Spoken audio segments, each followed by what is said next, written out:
నా యేసయ్య సన్నిధి ప్రేక్షకులకు ఆహ్వానం పలుకుతున్నాను. ప్రియులారా, ఎక్కడ చూసినా యుద్ధ వాతావరణం మనము చూస్తూనే ఉన్నాం. ఇంతవరకు మనము వింటున్నప్పుడు వేరే దేశాలు, ఉక్రెయిన్, రష్యా, అలాగే అమెరికా, అలాగే ఇస్రాయేల్, పాలస్తీనా, ఈ యుద్ధాలను మనం చూస్తూ వింటున్నాం న్యూస్లో. కానీ అది ఎక్కడో జరుగుతున్నది, భారతదేశం సంబంధం లేదు, ఆ న్యూస్ వింటున్నాము కదండి. కానీ ఈరోజు మనం చూసినప్పుడు ఆ యుద్ధము దేశానికి వచ్చింది, రాష్ట్రానికి వచ్చింది, దాని ఎఫెక్ట్ ప్రతి గృహానికి కూడా వచ్చింది. నమ్ముతారండి? అవునండి. గృహానికి ఎలా వచ్చిందంటే ఆల్రెడీ రేట్స్ మనకు పెరుగుతున్నాయి, చూస్తున్నాం మనము. ఆల్రెడీ ఎల్పిజి గ్యాస్ సిలిండర్స్ ప్రభావము ఆల్రెడీ హోటల్స్ మీద పడ్డది. ఏదో సమయంలో ప్రతి ఇంటి మీద కూడా అది మనకు వస్తుంది. కాబట్టి యుద్ధము, యుద్ధ వాతావరణము, యుద్ధ సమాచారం మనము ఇంతవరకు విదేశాల నుంచి మనం వింటూ వచ్చాము కదండి. కానీ ఈరోజు ఇందాక చెప్పినట్లు మన ఇంటి వరకు వచ్చేసింది కదండి. ఆ న్యూస్ చూసినప్పుడు ఎంత భయంకరమైన యుద్ధం జరుగుతున్నది.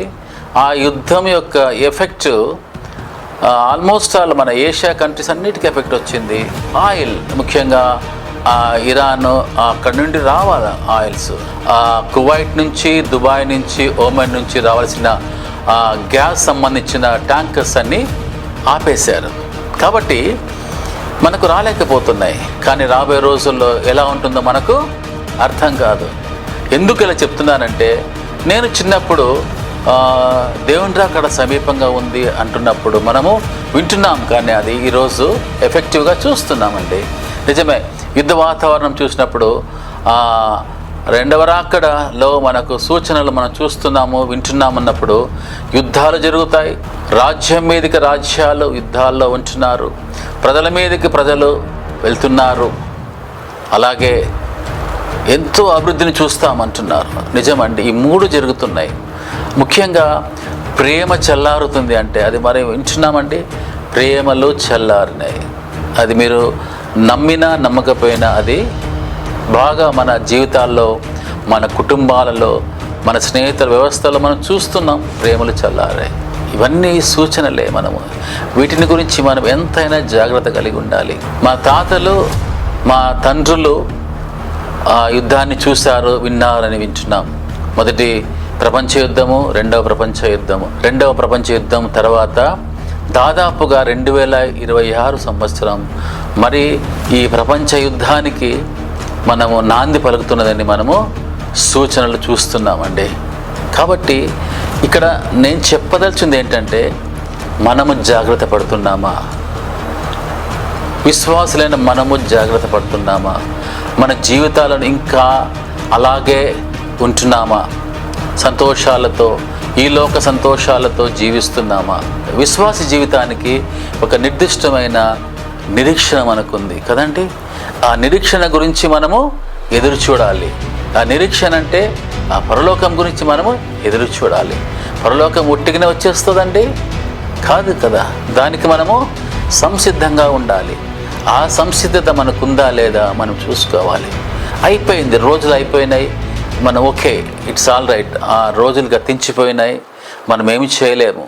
కానీ ఇప్పుడైనా మనం జాగ్రత్త పడకపోతే, ఇకనైనా మన జీవితాలను బాగు చేసుకోకపోతే, భయంకర రోజుల్లో మనం చూస్తున్నాం, వింటున్నాం. కాబట్టి ఆ రోజును మనము రాకముందే, దుర్దినములు రాకముందే మనల్ని మనము సరిచేసుకోవాలి.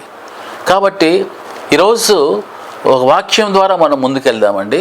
అపోస్తలుడైన పౌలు రోమీయులకు రాసిన పత్రిక 8వ అధ్యాయము 31వ వచనం నుండి కొన్ని వచనాలు మనం చదువుకుందాం. అట్లుండగా ఏమందము? దేవుడు మన పక్షమునుండగా మనకు విరోధి ఎవడు? తన సొంత కుమారుణ్ణి అనుగ్రహించుటకు వెన్నుతీయక మనందరి కొరకు ఆయనను అప్పగించినవాడు ఆయనతో పాటు సమస్తమును మనకెందుకు అనుగ్రహింపడు? అవునండి, దేవుడు మన పక్షమునుండగా మనకు విరోధేవుడు. ఈ వాక్యం ద్వారా మనం బలపడాలి. విశ్వాసులైన మనకు దేవుడు మన పక్షమునుండగా విరోధి మనకు ఎవడండి? అవునండి, మనకు ఎన్నో చూస్తున్నాం, కానీ మన వరకు మనకు ఎఫెక్ట్ రాలేదంటే దేవుడు మన పక్షాన ఉంటున్నాడు. మన పక్షాన అంటే నీ పక్షాన, నా పక్షాన అని కాదు, కానీ దేవుని ప్రేమిస్తున్న వారి ఎడల, ఆ విశ్వాసుల ఎడల దేవుడు మన పక్షాన ఉంటాడని ఈ వాక్యం ద్వారా మనకు తెలుస్తుంది. ఇక ముందుకు వెళ్తే, తన సొంత కుమారుని అనుగ్రహించుటకు వెనుతీయక మన అందరి కొరకు ఆయనను అప్పగించిన వాడు ఆయనతో పాటు సమస్తమును మనకు ఎందుకు అనుగ్రహింపడు? అవునండి, దేవాది దేవుడు తన ఏకైక కుమారుని యేసుక్రీస్తుని మన కోసం, మన రక్షణ కోసం ఆయన మనకిచ్చాడండి. అవునండి, సిలువలో ప్రాణత్యాగం చేశాడు ఆయన ఏకైక కుమారుణ్ణి. కాబట్టి ఆ కుమారుణ్ణి ఇచ్చిన దేవుడు మనకు, మనందరి కొరకు ఆయనను అప్పగించిన వాడు ఆయనతో పాటు సమస్తమును మనకెందుకు అనుగ్రహించాడు? ఎంత మంచి వాక్యము, ధైర్యం కలిగిస్తుంది కదండి. ఇంకా ముందుకు వెళ్తే, దేవుని చేత ఏర్పరచబడిన వారి మీద నేరం మోపువాడేవాడు? నీతిమంతులుగా తీర్చువాడు దేవుడే. శిక్ష విధించేవాడేవాడు? చనిపోయిన క్రీస్తు యేసే. అంతేకాదు, మృతులలో నుండి లేచిన వాడును, దేవుని కుడిపార్శ్వమున ఉన్నవాడును, మన కొరకు విజ్ఞాపన కూడా చేయువాడును ఆయనే. అవునండి, ఆయన పరలోకం ఎక్కిపోయినాడు. ఆయన ఊరికే అక్కడ లేడండి, నీకోసం నా కోసం విజ్ఞాపన చేస్తున్నాడండి. ఎంత గొప్ప దేవుడండి, ఎంత మంచి దేవుడండి మన యేసయ్య. నీకోసం నా కోసం పరలోకంలో విజ్ఞాపన చేస్తున్నాడు. ఏ విజ్ఞాపన? మనం ఏది ప్రార్థన చేస్తాము, ఏది కోరుకుంటాము, ఎలా కావాలని కోరుకుంటాము, దాని గురించి తండ్రికి విజ్ఞాపన చేస్తున్న మన యేసయ్యను బట్టి ఇక్కడ వాక్యంలో మనం చూస్తున్నాం. ఇక ముందుకు పోతే, క్రీస్తు ప్రేమ నుండి మనలను ఎడబాపు వాడేవాడు. ఇంత మంచి వాక్యం అండి. 35వ వచనంలో, క్రీస్తు ప్రేమ నుండి మనలను ఎడబాపు వాడేవాడు. క్రీస్తు ప్రేమ నుండి మనను ఎడబాపు వాడేవాడు. శ్రమ అయినను, బాధ అయినను, హింస అయినను, కరువైనను, వస్త్రహీనత అయినను, ఉపద్రవమైనను, ఖడ్గమైనను మనల్ని ఎడబాపున. ఎంత మంచి వాక్యం ఉంది కదండి ఇక్కడ. ఇంకోసారి చదువుతాను. శ్రమ అయినను, బాధ అయినను, హింస అయినను, కరువైనను, వస్త్రహీనత అయినను, ఉపద్రవమైనను, ఖడ్గమైనను మనల్ని ఎడబాపున. ఇక్కడ మనకేం చూస్తాం? యుద్ధంలో ఖడ్గాన్ని చూస్తాం, కరువు చూస్తాం, వస్త్రహీనత చూస్తున్నాం, ఉపద్రవం చూస్తున్నాం, అన్నీ చూస్తున్నాం. ఈ శ్రమ అయినను, బాధ అయినను, హింస అయినను, ఇంత భయంకరమైన హింస ఈ లోకంలో జరుగుతుంది కదండి, కదా. చూస్తున్నాం, న్యూస్ చూస్తున్నప్పుడు ఎంత హింస, ఎంత ఉపద్రవం, ఎంత కష్టం, ఎంత వస్త్రహీనత. భయంకరమైన ఆ రోజులు మనం రాకముందే కరువైనను, ఏంటండి, ఉపద్రవమైనను, ఖడ్గమైనను మన ఎడబాపున. అవునండి, క్రీస్తు ప్రేమలో ఇవన్నీ ఉన్నాయి. మన కోసం క్రీస్తు పరలోకంలో విజ్ఞాపన చేస్తున్నాడంటే నమ్ముతారా ప్రియులారా? ఎందుకు మనం నమ్మాలంటే, ఈ బైబిల్లోని ప్రతి వచనము, ప్రతి వాక్యము ఒక పొల్లైనను తీయకూడదు, ఒక పొల్లైనను పెట్టకూడదు అన్నప్పుడు వాక్యంలోని ప్రతి అంశాన్ని మనము నమ్మాలి. అలా నమ్మినప్పుడు విశ్వాసులైన మనకు ఆయన అంత తోడుగా ఉంటున్నాడు.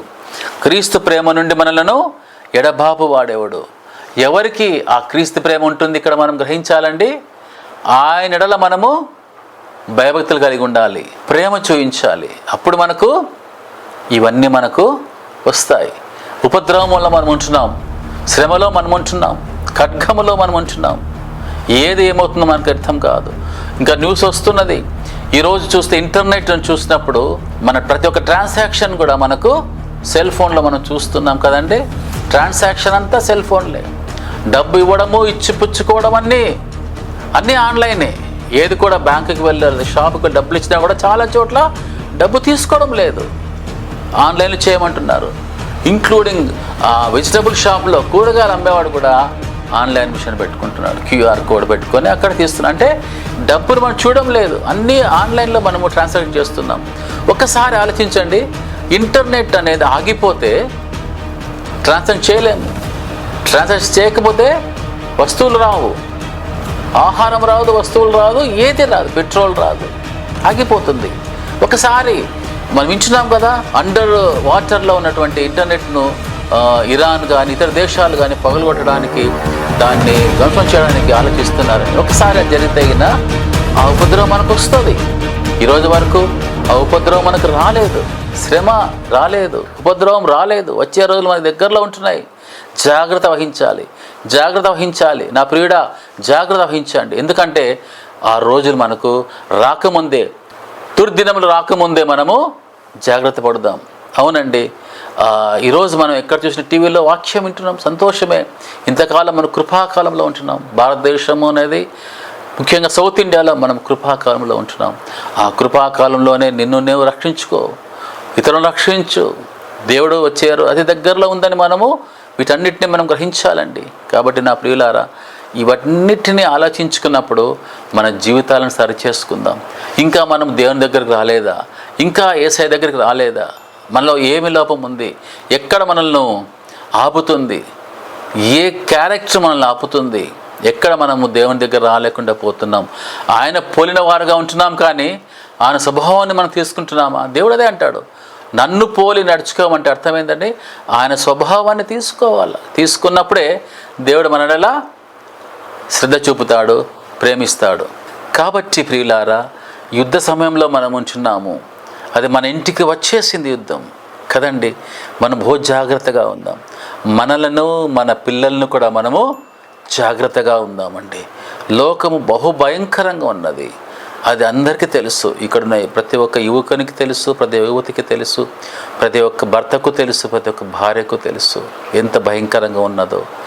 టీవీ ఆన్ చేస్తే యుద్ధము కాదండి నేను ఇప్పుడు మాట్లాడేది, ఎంత భయంకరమైన విషయాలు జరుగుతున్నాయి కదండి. అన్యాయము, అక్రమము జరుగుతుంది కదా. ఆ అన్యాయము, అక్రమము తప్పించుకోవాలంటే, మన పిల్లలను కాపాడుకోవాలంటే మనము దేవునికి దగ్గరగా ఉండాలి. యుద్ధం అనేది కాకుండా వేరే భయంకరమైన ఆ ఇంటర్నెట్లో చూసిన విషయాలు, ఎంత భయంకర విషయాలు చూస్తున్నాం కదండి. ఎంత పాడైపోయింది యూత్ కానీ, ఆ పెద్దలు కానీ పాడైపోతున్నారు. కాబట్టి ఇలాంటి సమాజంలో మనం ఉంటున్నప్పుడు మనల్ని, మన పిల్లల్ని బహు జాగ్రత్తగా మనము కాపాడుకోవాలండి. వారికి మన యేసయ్య ప్రేమను తెలపాలి. రక్షణ అనేది తల్లిదండ్రులుగా మనకుంటే చాలదండి, కుమారులకు, కుమార్తెలకు రక్షణ ఉండాలి. ఇండిపెండెంట్ అనేది, రక్షణ అనేది ఇండివిజువల్గా ఉంటుంది. కాబట్టి రక్షణ పొందుకోవాలంటే దేవుని దగ్గరగా ఉండాలి. మన వ్యక్తిత్వాన్ని కాపాడుకోవాలి, మన రక్షణను కాపాడుకోవాలి. ఎలా రోజులు ఎలా వస్తాయో అర్థం కాదండి.